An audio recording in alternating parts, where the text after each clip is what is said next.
आदि पराशक्ति की महिमाओं की घटनाओं को शौनकादि मुनियों को सुनाते हुए सुता महर्षि ने कहा, देवताओं से प्रतिशोध लेने के लिए रंभा के पुत्र महिषासुर अपने गुरु शुक्राचार्य के कहने पर तपस्या से ब्रह्मा को प्रसन्न करके वरदान मांगने के लिए तैयार हुआ। मेरु पर्वतराज के दिखाए एकनाथ मंदिर में तपस्या करने का निश्चय किया, परंतु नारद मुनि ने कहा कि ये बहुत ही कठिन कार्य है। उन्होंने उससे कहा कि उसे किसी मानव के हाथों न मरने का वरदान मांगना चाहिए। महिषासुर ने तपस्या प्रारंभ की। उसकी तपस्या की शक्ति से इंद्रलोक कांप उठा। इंद्र ने बृहस्पति से कहकर उर्वशी और रंभा को उसके तपोभंग के लिए भेजा, पर इन दोनों के सारे प्रयास पूरी तरह से विफल रहे और उसकी तपस्या भंग नहीं हुई। वायु और वरुण देव भी अपने प्रयास में असफल रहे। बिना रुकावट के महिषासुर की तपस्या पूर्ण हुई। ब्रह्मदेव प्रकट हुए और उन्होंने वरदान दिया कि सृष्टि में कोई भी पुरुष उसकी हत्या नहीं कर पाएगा। फिर भी मुझे मृत्यु नहीं आएगी। हम चिरंजीवी हैं। मृत्यु मेरे समक्ष नहीं आ सकती। महिषासुर चक्रवर्ती आज से अजय है। मृत्युंजय है।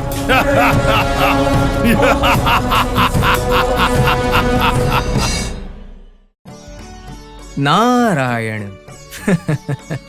नारायण। प्रणाम नारद मुनि, आपका बहुत बहुत स्वागत है। शुभमस्तु। आसन ग्रहण कीजिए। आपका आना मेरे लिए आश्चर्य है। क्या कहा आश्चर्य? किस बात का आश्चर्य दानवेंद्र?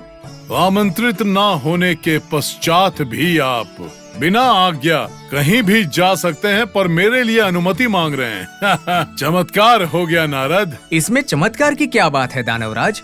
जिस महिषासुर को मैं जानता था वो तो सिर्फ एक दानव वीर थे, लेकिन वरदान पाने वाला ये महिषासुर एक सामान्य वीर नहीं, सर्वशक्ति संपन्न है। अगर एक तरह से देखा जाए तो मृत्यु को जीतने वाला महावीर है। एक तरह से नहीं नारद, हर तरह से, हर रूप में ये महिषासुर मृत्युंजय है। इसमें कोई शक है बंधु? नारद जी, आपका ये संबोधन मुझे चिंता में डाल रहा है। कहीं ये अपनापन है या फिर उपहास उड़ा रहे हैं? मुझे आपसे यही समस्या है महिषासुर। हमें लगता है कि आपके पास सींग है, लेकिन हृदय नहीं और ना ही भावना। अब इसे ही ले लीजिए। कितने प्यार से और आदर से हमने आपको बंधु कहकर पुकारा, तो उस संबोधन को आप इस तरह असभ्य और विचित्र मानोगे क्या? ये माया से भरी बातें छोड़िए। वो मायावी महेंद्र और उसकी जाति के सभी लोग पर ना कभी विश्वास था और ना करूंगा। देवेंद्र के पक्षपात में होने वाले तुम देवेंद्र के विरोधी यानी मुझे बंधु कहकर बुला रहे हो। रुकिए दानवेंद्र, मैं आपका शक समझ सकता हूँ। मैं तो ब्रह्मा का मानस पुत्र हूँ और आप घोर तपस्या करके विधाता को प्रसन्न करके वरदान प्राप्त करने वाले ब्रह्मवर पुत्र हैं। उस तरह से देखा जाए तो हम दोनों एक दूसरे के बंधु ही हुए ना, इसीलिए आपको बंधु पुकारा। इसमें कोई माया तो नहीं छुपी है आपकी? नारायण नारायण, आप तो मेरे बंधु जैसे हैं। मैं चारों लोकों में घूमता हूँ, 4 लोगों से मिलता भी हूँ, चारों लोगों का समाचार जानता हूँ। मेरे पास जो समाचार है वो आपके जानने पर आपको कोई उपयोग होगा सोचकर वो बात बताने के लिए आया हूँ, बस उतना ही। और मेरा कोई उद्देश्य नहीं है। अगर आप नहीं चाहते तो मुझे बता दीजिए, बिना कुछ कहे मैं यहाँ से चला जाता हूँ। ऐसा नहीं है नारद मुनि। स्त्री के अलावा किसी पुरुष के हाथों मुझे मृत्यु न पाने का वरदान आपके आदेश पर ही तो मांगा था। उस सद्भावना से ही तो आज मैंने आपको प्रणाम किया है। क्या मैं आपके बारे में नहीं जानता? मैं आपके बारे में भली भांति जानता हूँ। नारद महामुनि जी, अगर आप गलत ना समझें, एक बात कहना चाहता हूँ। मैं गलत क्यों समझूंगा? आप तो मेरे अपने हैं, कोई पराये तो नहीं महिषासुर। अति शीघ्र मैं इंद्र और उसके देवताओं को उनके अधिकार से हटाकर देवलोक को दानव साम्राज्य का सामंत राज्य बनाऊंगा। हमारे साथ लड़ने के बाद अपना अधिकार खोकर जंगल के अलावा और कोई रास्ता ना रहने पर एक कोने में बैठकर रोने से अच्छा है मुझसे प्रार्थना करके मेरे शरण में आ जाएं उस इंद्र से तो मैं श्रेष्ठ ही हूँ। ये तो आपका कहना है, पर वो भी घुमा फिरा कर यही बात कह रहे हैं जो अभी अभी आपने कही है। इतना अहंकार! मैं इसी क्षण उसको पराजित करूंगा और तुम्हें दिखाऊंगा। आप उतने तो ताकतवर हो, ये तो मैं मानता हूँ, लेकिन सामान्य लौकिक विषयों के बारे में तो आप मासूम ही हो दानवेंद्र। मैं और मासूम? और नहीं तो क्या, पराजित करके दिखाऊंगा, पराभूत करके दिखाऊंगा, उनके अधिकार से हटाऊंगा। ये सब कहना जरूरी है क्या? कहने में और प्रत्यक्ष करके दिखाने में कितना फर्क है, ये तो आप जानते ही है ना। आप तो कह रहे हैं कि करूंगा, करके दिखाऊंगा, लेकिन वो महेंद्र तो ना कहेगा ना करने की बात करेगा, लेकिन जो करना है वो करके ही दिखाएगा। मुझे आपकी बात समझ में नहीं आ रही है नारद। समझ ना पाने के लिए ये कोई देव रहस्य है क्या दानवेंद्र? आप तो युद्ध के विषय में बिना कुछ किए ही झिझक रहे हो, लेकिन वहां वो देवेंद्र आपसे युद्ध की तैयारी कर रहा है। मुझे जो कहना था मैंने कह दिया है, अब आगे आपकी मर्जी और उसका भाग्य। क्या तुम तैयार नहीं हो? उन अल्पों से युद्ध करने के लिए तैयारी करनी पड़ेगी क्या? उनका सामना करने में मैं सक्षम हूँ। उस झूठे इंद्र का अहंकार खत्म करके हर तरफ से मेरे चरणों में गिरने के लिए उन्हें विवश नहीं किया तो मेरा नाम महिषासुर नहीं। यही एक दानववीर के लक्षण हैं। विजयोस्तु महिषा राजा, दिग्विजयोस्तु। मुनींद्र, ये आप क्या कह रहे हैं? क्या सभी देवताओं के राजा अमरेंद्र के प्राण संकट में हैं? वो तो अमित पराक्रमी हैं, वज्र युद्ध संपन्न। देवेंद्र के प्राणों की रक्षा करनी है, ये आप क्या कह रहे हैं? मैं सच कह रहा हूँ माता। आपके पति भले ही वज्र युद्ध के संपन्न हैं, सभी देवताओं के राजा हैं, अष्टदिक्पालकों के अधिपति हैं और सर्वशक्तिमान हैं। पर एक निसहायक वीर की तरह, एक शौर्य के खोए हुए देवता की तरह युद्ध में पराजित होने का समय आ चुका है। आप सच कह रहा हूं देवी। आपके मन में चल रहे हर सवाल का मेरे पास एक ही जवाब है। जाने अनजाने में आपके पति के द्वारा की गई गलतियों का परिणाम भुगतने का समय अब आ चुका है। महर्षि, आप त्रिकालक हो, हमारा श्रेयोभिलाष हो। बिना क्रोधित हुए इस घटना का आप समाधान करें महर्षि। क्या बताऊं माता, हमेशा की तरह आपके पति ने तपस्या कर रहे रंभ और करंभ नाम के असुरों को अपनी चाल चलाकर मार डाला। उस रंभ का पुत्र ही महिषासुर है। अपने पिताजी और चाचा जी के मृत्यु की वजह बनने वाले महेंद्र को मारने के लिए। मुनींद्र। हाँ माता, इसीलिए उसने घोर तपस्या की है। विधाता के वरदान से अब वो किसी से न हारने वाला अपराजेय है। मृत्यु को जीतने वाला मृत्युंजय है वो। एक असुर को अमरता का वरदान? ये संभव नहीं। उसे किसी भी पुरुष के हाथों मृत्यु ना पाने का वरदान मिला है। महिषासुर वास्तव में कामरूप है। वरदान पाने के अहंकार से देवेंद्र को हराने के लिए सभी राक्षसों को इकट्ठा करके युद्ध की तैयारी कर रहा है। क्या आने वाली विपदा का देवेंद्र को पता नहीं है मुनींद्र? पता भी है तो अब हमारे हाथों में कुछ भी नहीं है। अब वो राक्षस राज बहुत ही क्रोधित हो चुका है। शुक्राचार्य की सलाह को मानकर समझौता करने के लिए एक दूत को भेजा भी था, किंतु संधि विफल हो गई। समझौता सफल होता अगर महेंद्र ने उन्हें एक और मौका दिया होता। जो भी हो, देवेंद्र का बर्ताव देव जाति का अपमान है और शर्म की बात है। आप तो हमेशा देवेंद्र की प्रशंसा करते हैं, परंतु आज उनके व्यवहार की निंदा। जब प्रशंसा करने की परिस्थिति नहीं है तो दूषित ही करना पड़ेगा ना, और नहीं तो क्या। जिस तरह भरी सभा में महेंद्र ने उस दूत का अवमान किया था, उससे किसी को भी गुस्सा आएगा। महेंद्र के इस विश्वासघात की वजह से क्रोधित महिषासुर इस अपमान को सहन कर पाएगा? अभी आप ही बताइए मुझे। देवेंद्र के इस बर्ताव की वजह से समस्त देव जाति, उनकी प्रतिष्ठा अब संकट में है। इस समस्या का कोई उपाय नहीं है मुनींद्र? उपाय तो है माता। आपने बहुत अच्छी बात कही नारद मुनि। इस विपत्ति के निवारण के लिए अब आप ही हमें कोई उपाय बताएं। अवश्य, जरूर बताऊंगा। मेरी सलाह को अमल करने पर सिर्फ आपको ही नहीं, समस्त देव जाति को इस आने वाली विपत्ति से मुक्ति मिल जाएगी। मैं आपकी आज्ञा का पूरी तरह से पालन करूंगी। इस विपत्ति से बाहर निकलने के लिए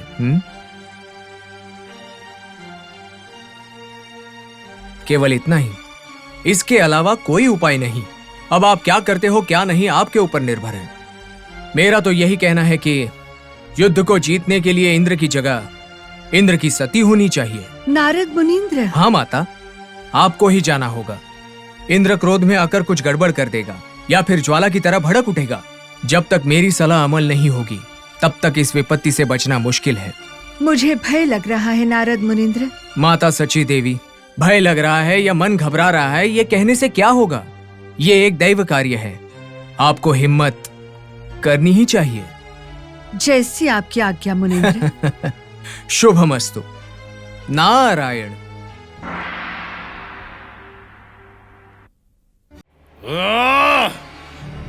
धिक्कार है, हार है ये।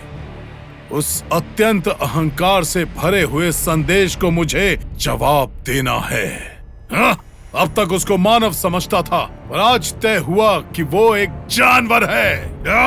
ये जानते हुए कि मैं अविकल हूँ, सर्वगुण संपन्न हूँ, ब्रह्मदत्त वरदान पा चुका हूँ, ये जानकर भी इस असुरेंद्र की मृत्यु का अपमान करने का साहस किया है। इतना साहस, इतना अहंकार, इतना घमंड। वो ढोंगी देवेंद्र मेरी शक्ति को नहीं जानता। वो शक्तिहीन इस महिषासुर का अपमान करेगा। मैंने मानव रूप धारण किया है तो वो मेरा अपमान करेगा। ये अति भयंकर महिषासुर की शक्तियों को पशु बल बुलाकर मेरा अपमान कर रहा है। देवेंद्र मायावी, आज से तेरा अंत शुरू हो रहा है। अपनी अंतिम श्वासें गिनना शुरू कर दे।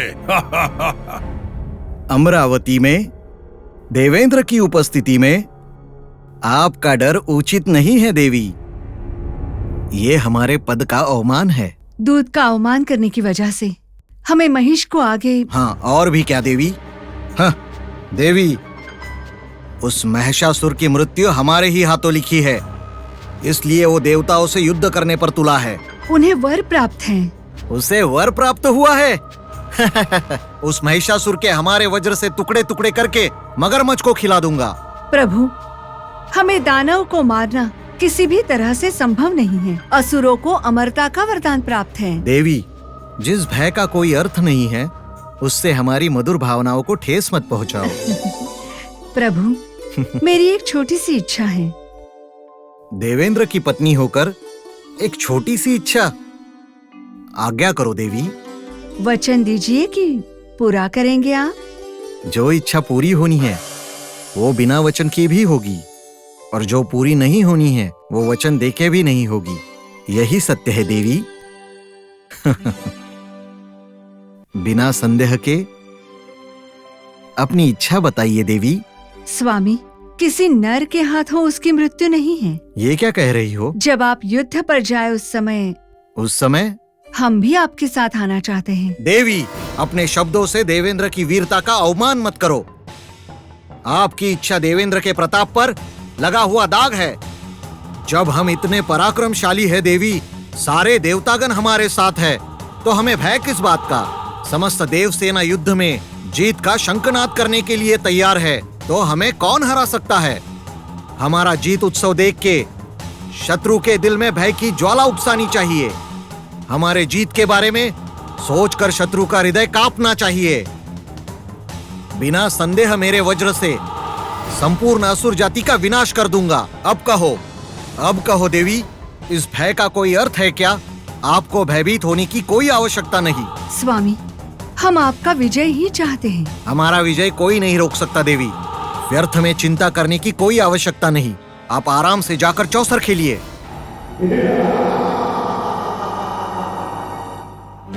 महिषा, महिषा, महिषा, महिषा, महिषा।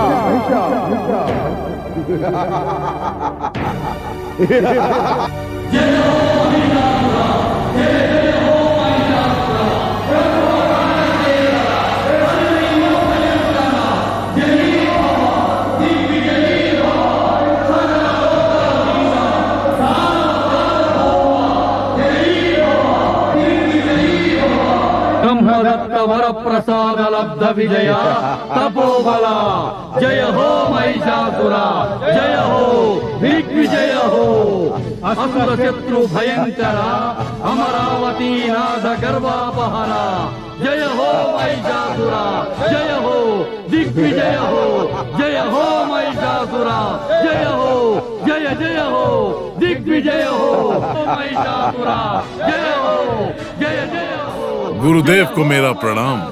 आयुष्मान भव। जय जय हो दिग्विजय हो महिषासुरा। तथास्तु। अपना अपना आसन ग्रहण कीजिए।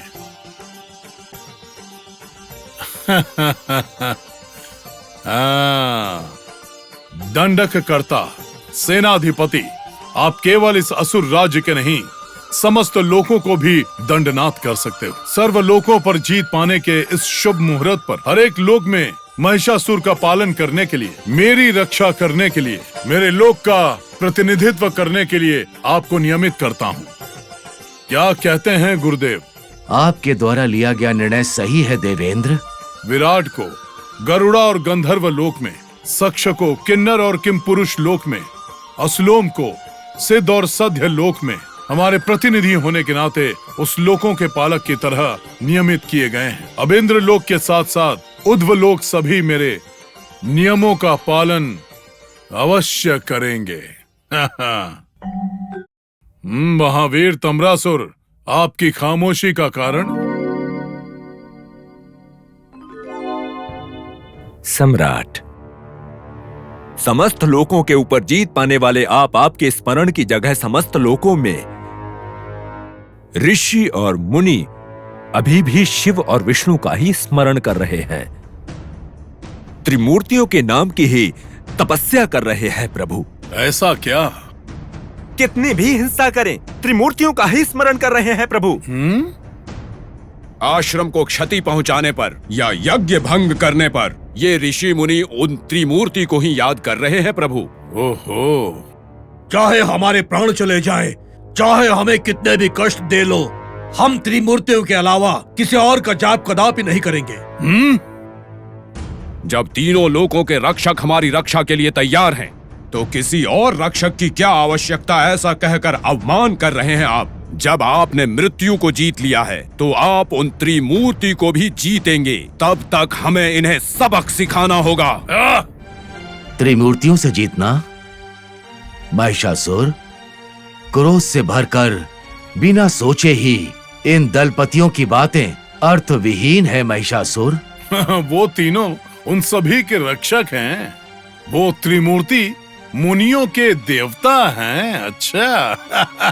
हाँ, दानवीर, अब आपका आक्रमण मुनि के आश्रम पर नहीं, तीनों लोक पर होना चाहिए। जिन त्रिमूर्ति के प्राण को रक्षक मान रहे हैं, जिन त्रिमूर्ति को रचयिता माना जा रहा है, जिनके गुणगान को मुनि भी गाए जा रहे हैं, उन्हें हराए बिना जीत नहीं। असंभव। सेनाधिपति, कैलाश का अंत करके उन ऋषि मुनियों को वहां से भगा दो। दंडनाथ, वैकुंठ पर आक्रमण करके क्षीर सागर को आंसू की सागर बना दो। और अब हमारे वरदाता, क्या कहते हैं उसे, नचंभ विधाता, उनको युद्ध में हराकर किसी को वरदान ना देने के लायक बना दो। दानवीर का युद्ध खत्म होने के बाद उन तीनों लोकों के ऊपर जीत पाना है। इस महिषासुर के जीत का गुणगान पूरे समस्त लोक में सुनाई देना चाहिए। उन त्रिमूर्तियों को बलहीन करना है। परंतु उसका परिणाम क्या होगा? उसका परिणाम होगा मेरा एकाधिकार गुरुदेव। दानवेंद्र, चाहे जो भी हो, त्रिमूर्तियों से युद्ध करना हमारे लिए शेष नहीं है। माफ कीजिए गुरुदेव, कहना नहीं चाहता, लेकिन आप कायर की भाषा बोल रहे हैं। नहीं देवेंद्र, अतीत में जो भी हुआ उससे मिली सीख के द्वारा ये सत्य वचन है। गुरुदेव, भले ही आप भाषण दीजिए, लेकिन मेरा निर्णय नहीं बदलेगा। बेटा महिषासुर, ये साध्य हो या असाध्य हो, तुम्हारी अभिष्ट पूरी होने के लिए प्रार्थना करने के अलावा मैं कुछ भी नहीं कर सकता। तुम्हें जो उचित लगे करो। आयुष्मान भव। असुर वीरों, अब त्रिमूर्तियों को किसी भी लोक में पूजना नहीं चाहिए। मूर्तियां नहीं होनी चाहिए, न नाम और ना ही रूप। अब से एक ही नाम होगा, एक ही शासन होगा, एक ही योजना होगी, और वो सिर्फ एक ही होगा। महिषासुर का शासन। असुर वीरों, अब शीघ्र ही युद्ध की वीणा बजा दो, युद्ध के शंख को भर दो, प्रलय भयंकर निनाद लगाओ।